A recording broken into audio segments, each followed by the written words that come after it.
pusaka yang Wow. Kayak keris, nggak tahu pedang, nggak tahu apa. Ternyata itu sudah memakan 3 nyawa. Ada di tempat baru, jangan ngomong sembarangan, jangan usil tangannya. Hai kawan inilah, jangan lupa nonton film Pusaka tanggal 18 Juli di Bioskop kesayangan kamu. Nontonnya sama teman-teman ya, biar rame, biar nggak takut. ajakin pacar juga, gebetan, orang tua, semua teman-temannya ajakin.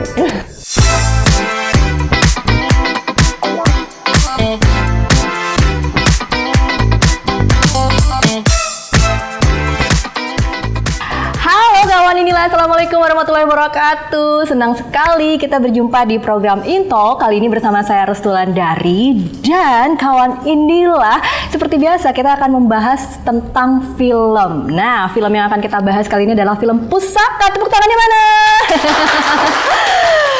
Nah, film Pusaka ini akan segera tayang di bioskop 18 Juli 2024 dan kita akan kupas tuntas nih apa sih Pusaka itu, tentunya barengan langsung sama case-nya yang sudah hadir di tengah-tengah studio kita. Cantik-cantik banget. Sudah siap?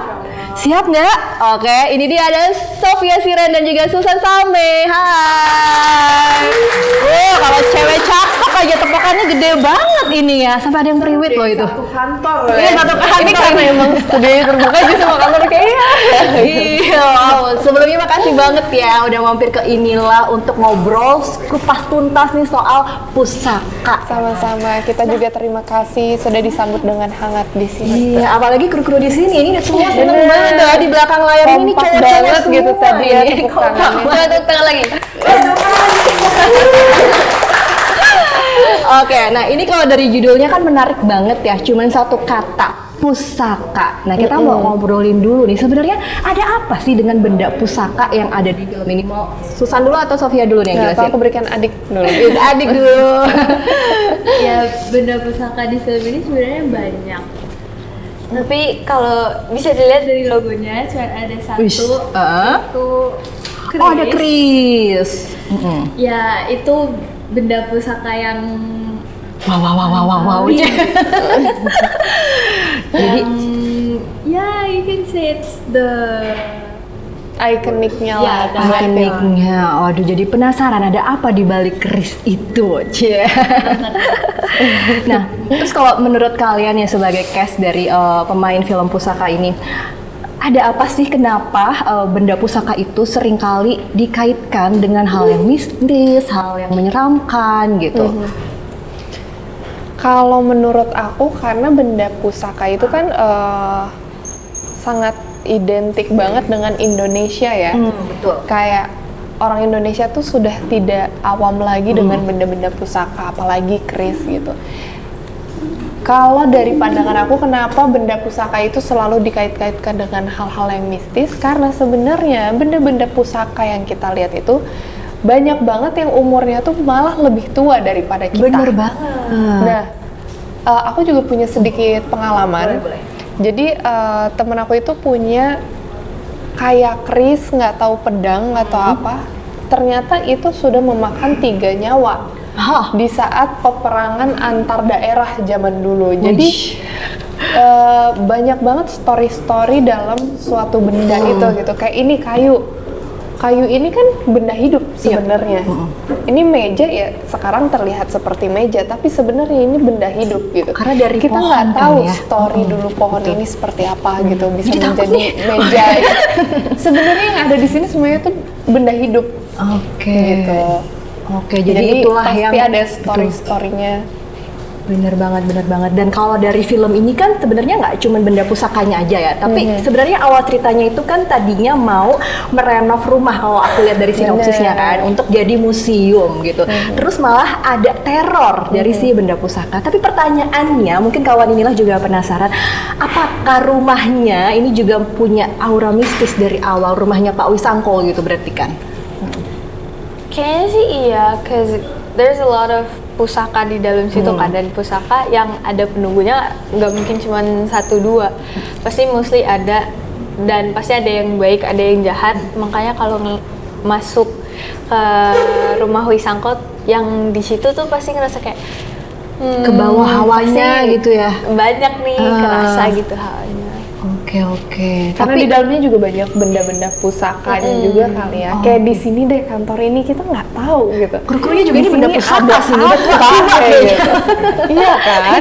Mungkin kita bertiga padahal di sini rame gitu. Iya. Kursi ini full. Kita nggak tahu gitu. Tapi Oke. ditambah dengan adanya kayak benda-benda yang membawa histori-histori, mungkin itu bisa menempel ke dalam si rumah itu. Iya, Nggak benar. Jadi- tahu, makanya Iya. kalian nonton gitu. Benar, jadi harus nonton supaya Bener. penasarannya tuh kejawab gitu kan. Betul. Nah, kalau pengen nonton dari pemain sendiri kasih rate-nya berapa nih dari 1 sampai 10?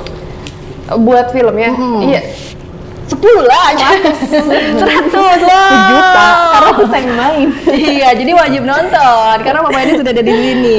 Nah, kalau dilihat nih ya kan, mungkin Sofia sama Susan juga tahu perfilman Indonesia ini lagi rame banget sama film horor ya kan. Bener. Di satu sisi kita seneng ya, karena kan ini berarti film Indonesia bangkit lagi, rame lagi. Tapi di satu sisi ini jadi persaingan, tapi persaingan yang sehat. Nah, sebenarnya apa sih yang bikin beda dari film Pusaka dengan film horor lainnya yang sekarang juga lagi rame di bioskop gitu? Sofia. Sweet. Kalau menurut aku dari awal, aku tuh kalau dibilang sering main film horor, ini adalah film horor aku yang ketiga, Yang ketiga. keempat. Wow, udah banyak juga. Lumayan. Alhamdulillah. Alhamdulillah. Nah, film aku tuh selalu setiap ngambil film itu pingin yang challenging, yang aku tuh belum pernah ngambil di sebelumnya gitu. Oke. Pasti setiap film itu punya rasa yang beda-beda, dan film ini tuh kenapa aku bisa bilang beda dari horor yang sebelum-sebelumnya, karena ini gore banget. Berdarah-darah, sadis Wah, banget. aku suka banget film kayak gitu. Iya kan? Banget. Dan jujur jangankan nanti kalian yang nonton, kita aja yang syuting itu setiap hari dari scene awalan sampai ending itu kita tuh nggak dikasih nafas. Berarti syutingnya mati? Oh, enggak. Katanya nggak dikasih nafas. Oh, salah. Jadi syutingnya mati. Jadi nanti juga kalian yang nonton nggak dikasih nafas kayak. Jadi kayak gitu ya, kaku gitu. Oh, Even gitu. kita pas hari pertama juga udah darah-darahan ya kan? Oh, jadi pertama-tama tuh syutingnya udah langsung adegan yang menantang gitu. Iya. Bener. Adegan Kayak- sadis gitu. 5 hari pertama tuh udah scene yang berat banget. Scene-nya berat-berat semua dan emang banyak actionnya kan film ini. Ada actionnya juga. Wah, menarik sih. Banyak actionnya. Banyak. Jadi penasaran, mungkin bisa dijelasin dulu nih karakternya dari Sofia apa, dari Susan apa? Adik. Aku karakternya berperan sebagai Bian. Bian itu ya remaja puber pada umumnya yang Yes. yang dia introvert, dia pendiam, dan kalau ngomong cuma seperlunya aja ya kayak remaja sok jaim pada umumnya aja sih. Oke. Tapi bedanya dia emang beneran kayak gitu, yang dia cuek, tapi deep down ya dia emang care sama keluarganya dia, apalagi karena emang Bian cuman punya satu kan keluarganya, yaitu Mas Randi. Jadi udah cuman satu doang, dia makin cuek, gengsi, tapi ya dia tetap sayang kok. Tapi aslinya cuek juga nggak orangnya? Cuek nggak aku kasih Enggak ya. Jadi Dia ini yang lovely beda banget. Oh. Jadi kita penasaran nih nonton Sofia sebagai Bian ya. Yes. Karena aslinya ternyata nggak secuek itu ya. Dan nggak dia sejaim pemilik itu. rumahnya. Anak si pemilik rumah itu. Orang kaya. Bian Kaya bisa dia. Apalah kita ya. Curiga dia bawa benda pusaka di sini nih. Ada nggak ya? Oke, kalau Susan sendiri sebagai apa di sini? Peran aku di sini sebagai Hana. Hana itu arsitek. Dia yang akan merubah rumah itu menjadi museum. Oke. Hana ini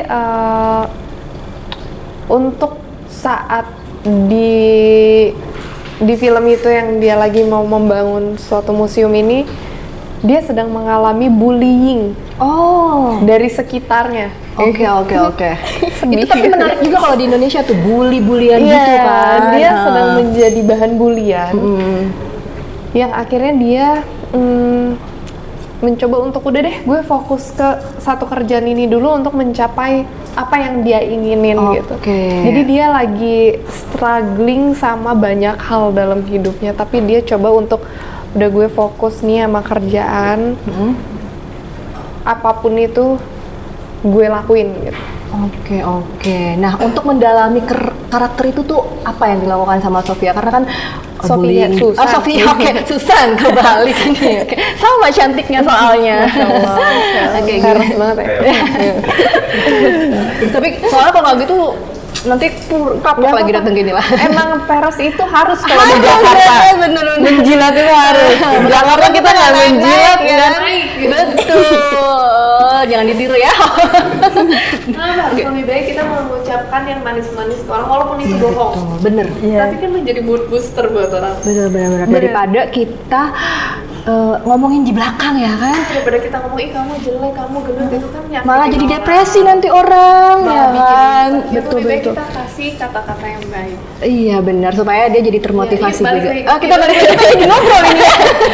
Nanti kita ngopi aja di sini. Oke, tadi untuk mendalami karakter sebagai aduh jadi lupa lagi kan saya sebagai Hana dari Susan apa? Oke. Kalau mendalami karakternya, aku mendalami karakter untuk menjadi seorang arsitek karena aku nggak mau kayak arsitek itu kan dia mengetahui banget soal bangunan ya, strukturnya seperti apa, cara bahasanya itu seperti apa gitu. Jadi aku mempelajari tentang bahasa arsitek itu seperti apa gitu. Karena aku nggak mau terlihat kayak wah nih gara-gara main film jadi arsitek jadi kayak ya udah cuman statusnya doang arsitek tapi aku nggak dapet feel-nya gitu. Jadi aku emang bener-bener dan saat itu untungnya aku lagi renov rumah guys. Jadi kayak ngerti nih tiap hari ketemu sama arsitek di rumah gitu. Oh kirain sama tukang? Oh enggak. Sama tukang juga. Jadi tiap mereka ngomong apa kayak oh iya ini bisa aku simpen nih aku tulis gitu. Aku detail tulis. itu Pas berarti ya sambil belajarnya. dengerin sambil buka voice memo. Iya. Oh gini. Jadi gimana ya? Padahal aku udah ngerti kayak ini gimana ya nanti kamar aku yang ini harus dibongkar ini. Oh iya nanti ini karena ini tiangnya di sini gitu. Nah, jadi pas banget, jadi bisa sambil untuk belajar ini juga harus ya. dicor segala macam. Coba aku udah mulai ngerti lah. Di sini aku kalau nggak ada callingan syuting aku ngecor. Oke, side jobnya. Mungkin ada yang mau renov rumah bisa panggil Susan di sini. Oke, kalau Sofia sendiri gimana untuk mendalami karakternya? Kalau aku karena saya tadi biar kan pendiam, sedangkan aku tuh orangnya kalau aslinya itu benar-benar takilan, terus juga Friendly dan lovely. Iya. Terus I do a lot of facial expression, sedangkan kalau Bian tuh kayak mukanya ya diem aja, mau dia seneng, mau dia marah, mau dia sedih, apa ya mukanya gitu-gitu aja. Sedangkan kalau aku tuh kalau Sofia enggak itu, so aku harus lebih tone down ekspresi muka aku dan segala macam. Coba gimana contohin kayak gimana sih mukanya kalau jadi Bian tuh? Ish. Oh iya. Udah gitu terus. Begitu terus.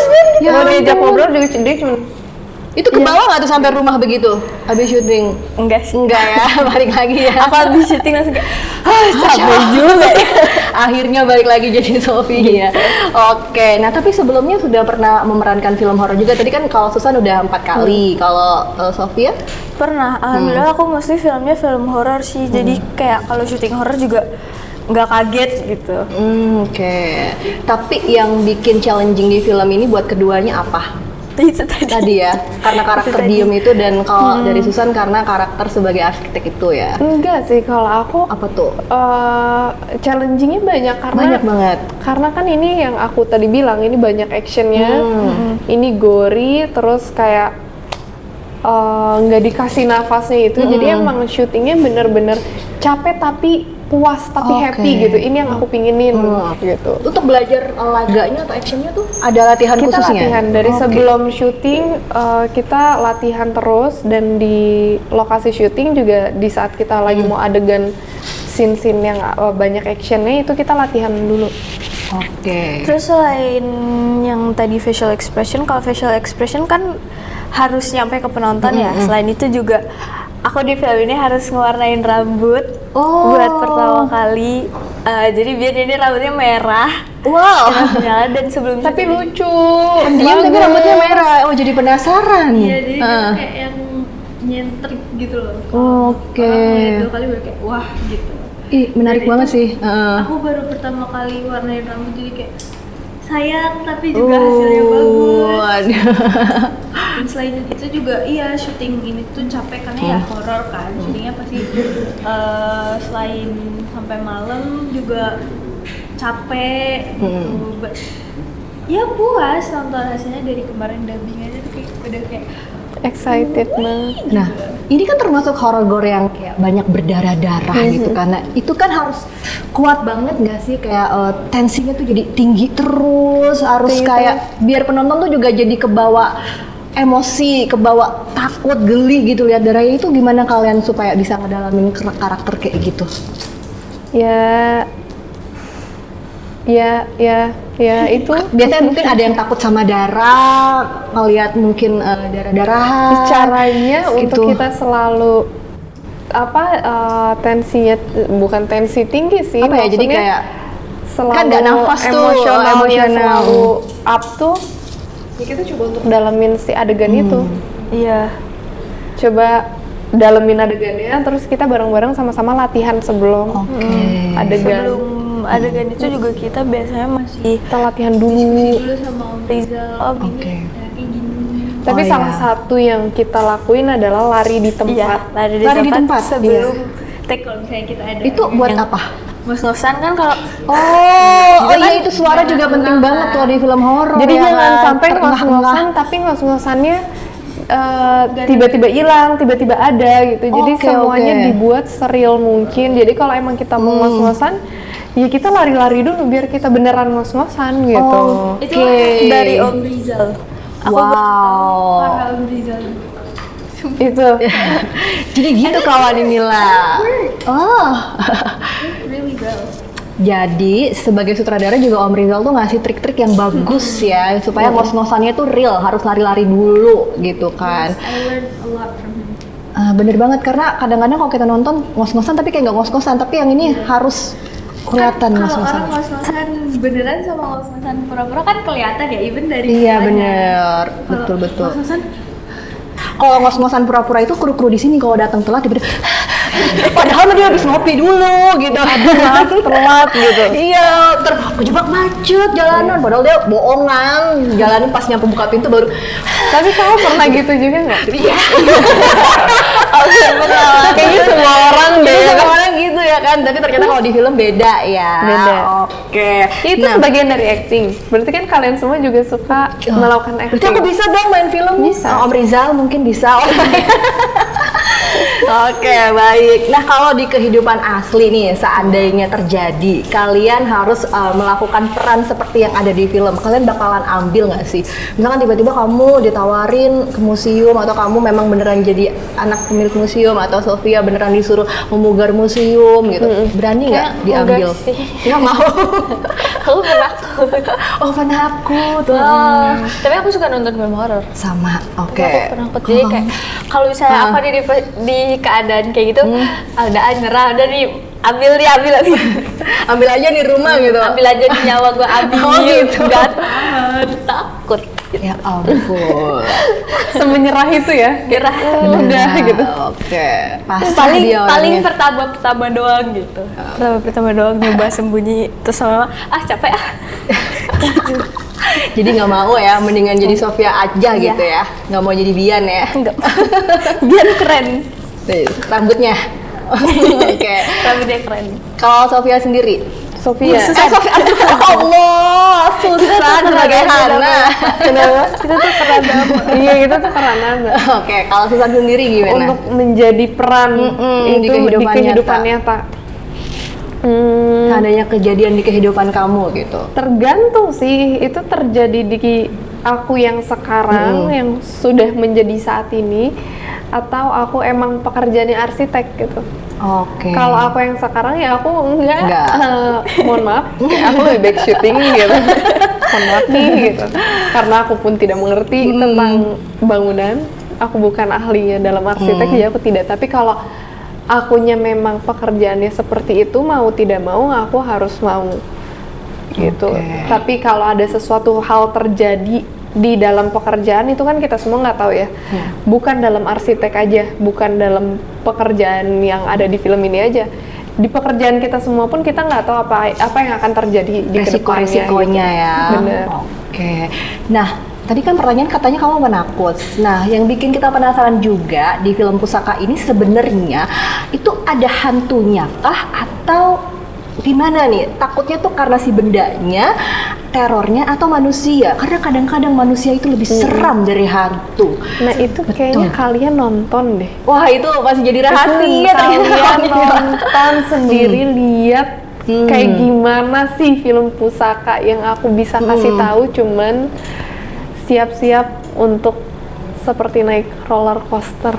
Oke, karena nggak Siap-siap dikasih tegang. nafas juga ya. Iya. Nontonnya nggak dikasih nafas nih kan, Bener. kalau pemainnya syutingnya Iya. nggak dikasih nafas. Jadi kalian datang pada bawa oksigen. Enggak, bawa pacar biar dikasih nafas buatan. Ya, astagfirullahaladzim, itu Kan boleh ngajak pacar kan nontonnya? Boleh. Jadi ketika nggak nafas, pacar kasih nafas buatan gitu. Jadi nggak horor nanti ya filmnya ya? Jangan dong, jangan. jadi Jangan nggak ya, nonton. kawan. Ajak keluarga aja. Ajak keluarga. Betul, bawa dokter kalau perlu. Karena bawa oksigen aja Bawa oksigen sendiri. buatan. Pada mandiri deh udah. Iya, pada mandiri nggak usah ke pacar, mandiri. Gua mandiri deh ya, jangan manja sama pacar. Wah, jadi curhat nanti. Oke. Nah, tapi kalau dari kalian berdua nih sebenarnya kalian nih lebih takut sama hantu kah atau sama manusia? Oh, zaman sekarang nih. Manusia sih Manusia kayaknya. ya, karena pada Manusia sadis-sadis ya. lebih nyata gitu. Iya, soalnya Kadang jahatnya lebih daripada hantu. Iya bener. Kalau hantu kan kita baca-bacaan aja, merem kabur ya. Kalau manusia kita baca-bacaan ditusuk ya kan? Iya. Itu nggak sih yang ada di pusaka kan kalau Kamu kenapa? Kamu sedang mengalami mau curhat ya? jadi penasaran nih sama filmnya. Oke.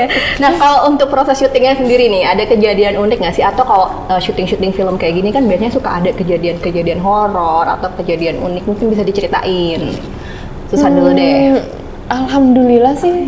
Selama proses syuting kita malah ketawa-ketawa terus. Oke. Kita tuh kayak apalagi Buki ya, dia tuh nggak bisa diem, dia menghibur kita semua. Kak Buki, Kak Uli, sama Kak Ajil. Iya. Oke, jadi banyak pelawak sebenarnya bukan cuma Tapi alhamdulillah sih, maksudnya nggak ada apa-apa. Maksudnya syutingnya pun berjalan dengan lancar gitu. Padahal tempat kita syuting tuh termasuk serem-serem semua. Di mana sih lokasinya? Nah itu dia, aku malah suka loh. Menurut aku itu lokasi syuting kita tuh keren. Iya. Aku Wow. tidak merasakan horor, malah kayak wah gila, ini tempat bagus, Bagus banget. ya. gitu. Oke. Kita syuting tuh di mana sih? Pasuruan, Di Pasuruan, di Puncak Bogor. juga. Puncak apa Bogor nih? Bogor. Bogor. Oh, di beberapa tempat. Wah, Iya, luar di biasa sih. Bogor Oke. sama di studio. Oke, jadi kawan inilah jangan lupa tuh ditonton karena ternyata tempatnya tuh bagus tapi diubah sama Mas Rizal tuh jadi sesuatu yang mencekam. Kalau menurut aku keren gitu, karena Keren. aku suka yang vintage, Oke. suka yang klasik gitu. Tapi benda pusakanya tuh ada yang asli nggak sih atau semua properti gitu kalau boleh tahu? Banyak yang asli. Oh, ada yang Banyak asli yang juga asli. ya. Oke. Nah, nanti kita lihat nih benda pusaka apa yang ternyata menjadi teror dah di keluarga Wisangko itu ya. Nah, ini kan film horor. Oke, tadi udah dijawab ya. Kejadian mistis nggak ada ya berarti ya? Nggak, Karena alhamdulillah happy-happy nggak. terus ya. Iya. Berarti proses syutingnya berapa lama kalau boleh tahu? Kayak 25 harian. 28-an deh. Wow, lumayan Kurang lebih lama ya. hampir sebulan. Iya, Hampir sebulan. Berarti udah kekeluargaan banget dong rasanya. Yes. Oke. Kita udah kayak nggak mau pisah. Iya. Ayo lanjutin aja nih pusaka. Ini pusaka 2, 3, 4, 5. Amin. Wow. Pisah gitu. Nah sebenarnya terakhir nih mungkin ada pesan yang ingin disampaikan di film ini tuh apa sih sebenarnya? Gitu. Jangan macem-macem kalau misalnya ada di tempat baru, jangan ngomong sembarangan, jangan usil tangannya. Apalagi sama benda-benda pusaka. Iya. Pokoknya di mana aja sih, nggak Betul. harus di tempat yang ada benda pusakanya. Pokoknya harus menghargai karena yang walaupun kita sendirian, tapi kita nggak mungkin sendirian di situ karena yang nggak cuma manusia, di situ ada yang lain juga. Iya benar-benar. Kalau dari Susan? Aku sih di film ini tuh banyak banget mengajarkan aku tentang arti kehidupan sama kekompakan. Oke. Jadi jangan egois jadi orang gitu. Dan benar yang kata Sofia, jangan usil. Kayak apa-apa tuh kita harus menghargai apapun itu gitu. Mau menghargai orang, menghargai tempat. Kalau datang ke tempat baru tuh toh ya permisi dulu gitu. Betul banget itu. Jadi jangan usil dan jangan egois. Wow. Mungkin bismillah dulu ya. Betul, bismillah kalau masuk assalamualaikum. Bener. Ya kan mungkin itu yang di film jadi penasaran masuknya apa sih, woi gitu. Kita kayaknya lupa bismillah ya pas masuk ya. Iya kayak Syuting ulang aja ya, nggak jadi doang. Iya pas masuk kayak wah keren banget, kita lupa kayak bismillah. Aku kayak lagi bayangan assalamualaikum. Oh gitu. kalau bian itu bian. Oke, jadi itu baca bismillah ternyata penting banget. Assalamualaikum, gitu kan. gitu. Oke, nah kalau misalkan di film ini kan selain kalian berdua juga banyak artis-artis yang juga wah keren-keren banget kan. Ada Kasareva, Danis juga, ada Slamet Raharjo. Nah itu ngebangun kerjasama sama mereka tuh gimana? Yang senior-senior gitu di horor, misalkan kayak Kasareva kan itu udah disebut ratu horor katanya kan. Alhamdulillah sih di syutingan kita ini tuh tidak ada yang merasa mereka senior atau junior gitu. Di sini tuh kita nggak ada yang kayak gitu. Kayak aku merasanya gitu ya, kayak Kak Danish, Om Slamet itu benar-benar kayak menganggap kita adalah temen kerja gitu. Oke. Kita adalah satu tim yang kita lagi mau membangun suatu karya nih gitu. Bukan yang kayak gue senior nih gitu ya gitu, kayak jadi ada gap, alhamdulillahnya nggak ada gitu. Jadi sangat mudah banget buat kita discuss gitu untuk kayak ini gimana ya gitu. Dan banyak banget kayak pelajaran-pelajaran yang bisa kita ambil juga gitu. Banyak belajar lah kita. Dari setiap film-film pasti ada terus kok pembelajarannya. Ada pesan yang bisa dipetik, ada pelajaran yang bisa dipetik ya kan. Entah dari sebuah filmnya atau dari proses syutingnya sebagai kita para pemainnya pasti ada terus pembelajaran. Oke, ada yang cinlok juga berarti. Biasanya kalau di film gitu. Enggak yang ini. Cilok sih, lebih ke cilok Cilok ya, adanya. jadi iya. makan cilok. Adanya cilok. Oke. Sama jagung bakar. Oh ya karena syutingnya ada di Bogor Iya, juga. oke. Oke, Iya, jadi suke. oke biasanya netizen suka penasaran ya kan. Ada Kawan cilok Nila nih, nggak, ini gitu. syuting ini ada ciloknya enggak? Ternyata makan cilok seringnya. Cilok, Iya. gitu. Oke, sudah kejawab ya. Oke, satu alasan deh yang paling kuat banget kenapa teman-teman kawan Nila ini harus nonton Pusaka. Mungkin dari Sofia dulu apa? Karena menurut aku film Pusaka ini beda dari yang lain. Karena kayak dari yang kelihatan di trailer aja udah banyak gitu kan darah-darahnya, dan setahu aku nggak terlalu banyak film Indonesia yang gore banget segore ini tuh, mungkin jarang kali ya. Dan mungkin kalian yang emang suka film yang bunuh-bunuhan, yang darah-darahan, apa segala macem berantem, kalian pasti suka sih sama Pusaka. Tuh, pecinta film horor, thriller khususnya wajib nonton ya kan. Oke, kalau dari Susan? Kalau dari aku tambahin aja buat yang suka film-film sadis, nggak dikasih nafas, ini cocok banget buat kalian. Dan pasti kita memberikan kalian apa ya, hawa-hawa atau memberikan kalian vibe sesudah nonton film ini tuh kalian akan ikut ke dalam emosinya kita. Apalagi orang-orang yang mungkin suka sama museum ya kan, Bener. pasti tertarik nih nonton kayak gini kan. Apakah semua museum juga mistis di Indonesia? Nah, kan Atau buat yang para pencinta benda-benda pusaka, betul banget, bisa banget nih nonton di Pusaka 18 Juli ya 2024, sebentar lagi. Baik kawan, inilah ini seru banget rasanya, masih pengen ngobrol terus tapi waktu yang memisahkan kita. Tapi jangan lupa pokoknya kalian nonton terus Intalk tentunya dengan bahasan film lain lagi yang nggak kalah serunya juga dari film Pusaka. Dan terima kasih sudah hadir di studio inilah ya, untuk Susan dan juga untuk Sofia. Dan kawan inilah, sampai jumpa lagi di Intalk selanjutnya. Bye bye. Terima kasih sudah menonton.